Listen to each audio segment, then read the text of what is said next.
Hey everybody, so this is our how-to video for how to use our graphic organizer for the L.4 review.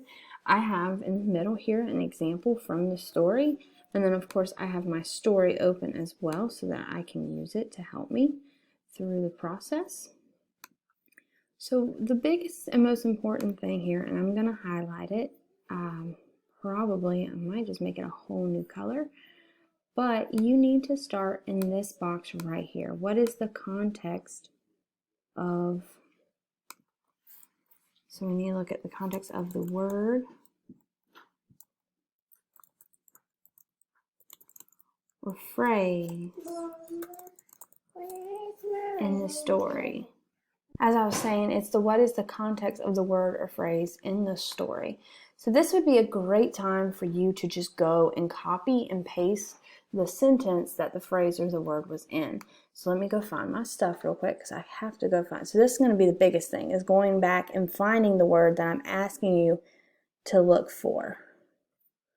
I don't know if there's a way to search. No.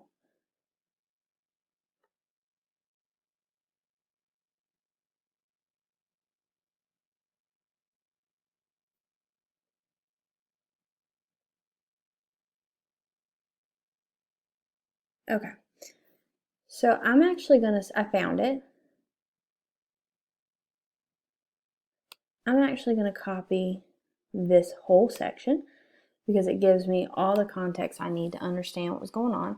Obviously, there's a couple of things that could be added, but for what I'm doing, this gives me the little bit of what I need to be successful. So let me go and paste that in. All right. So it says the old man was dead.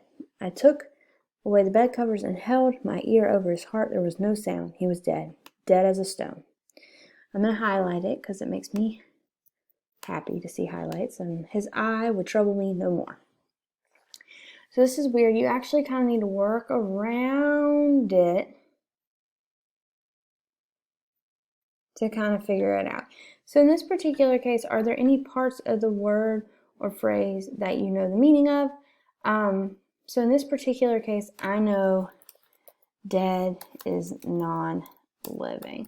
So if you had a word that had multiple parts, you could break it into its affixes. So for example, if I had a word like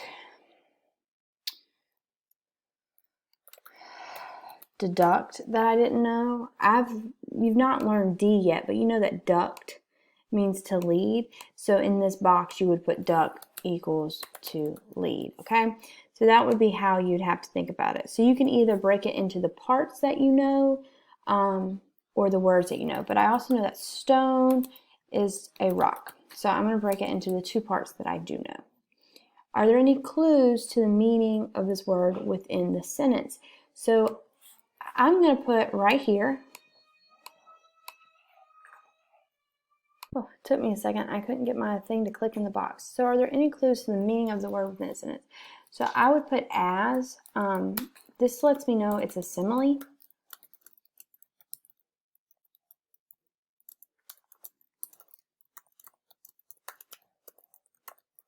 So since I see that it's a simile, dead as a stone, I know that it's supposed to be a comparison and it's meant to be figurative.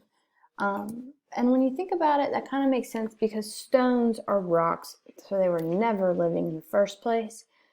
And that would help me kind of understand a little bit more as I go on later.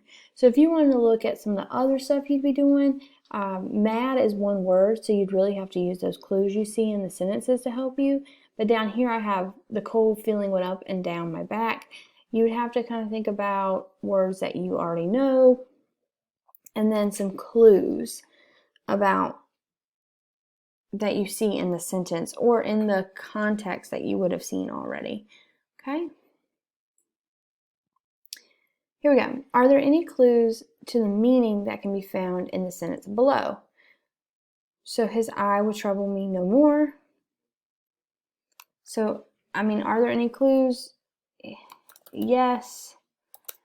I would just put reinforces he is dead. So, I mean, it's not a big clue. It's not very helpful. I feel like this is pretty the fact that he's dead is pretty self-explanatory. Are there any clues in the meaning in the sentence above? Yes. He murdered him. Okay, I just know that because I took away the bedsheet, the covers, and so he's listened to him now. He knows it. So now we're going to keep going. So it's making me look above. It's making me look below. Now it says, are there any clues for the meaning found in the paragraphs above or below? So if I go here, I have the whole paragraph above it. The whole paragraph is how he is strangling him. Okay. And then underneath it continues with the, I'm mad you say, you have seen how careful I put the body where no one could find it. So I would continue with yes.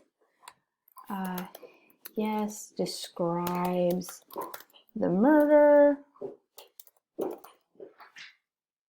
I put yes, it describes the murder. And then I would put continues with the idea that he is not mad. When clearly the narrator is a little bit of a psychopath.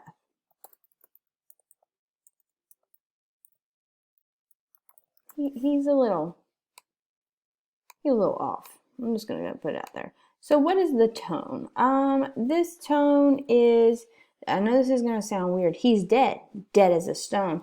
It's like confident, which is a terrible thing to say about what he is, but when you look at it over here, the man was dead. I took away the bed covers. I held my ear over his heart. There was no sound. Yes, he was dead as a stone. Like he is confident and assured. Okay, he is very 100% sure that this guy is dead. However, the mood reads entirely different because you have to think about he's confident and assured because he just murdered somebody and he thinks he did a good job. But the mood, however, reads to us is it's kind of dark. Excuse me, so this is going to be positive. I should put that up there, which is a strange thing to say. But on our end, it's definitely negative. So it seems a little dark. And I don't even know how to describe this because it's just, he's crazy. It's crazy-ish a word. We're going to use it. We're going to use the word craziest. So on our end, it's negative, which is kind of funny to see them very opposite. But that's kind of how it works. So are there any transition or signal words that could be clues? So in this particular case, no, there's not. But you might sometimes notice words like but or. You might see some commas, semicolons, things like that. So in this particular case, there's not. So are there any reference clues surrounding the unknown words or phrases? Just inference clues. So we know, we've inferred that he murdered the old man because he is crazy. So far, that's all I got going for me. Now, and then my last sentence, so the inference clues is stuff that I've picked up from the story that hasn't been said explicitly, but it's because I've been reading the story, I understand. So what do you think is the meaning of the word or phrase based on how they are used in the text? So in this particular case, I would say this phrase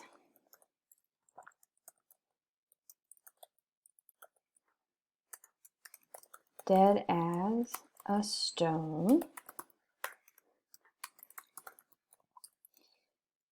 is a simile. I feel like that's just important to know. Being used to dramatically state that the old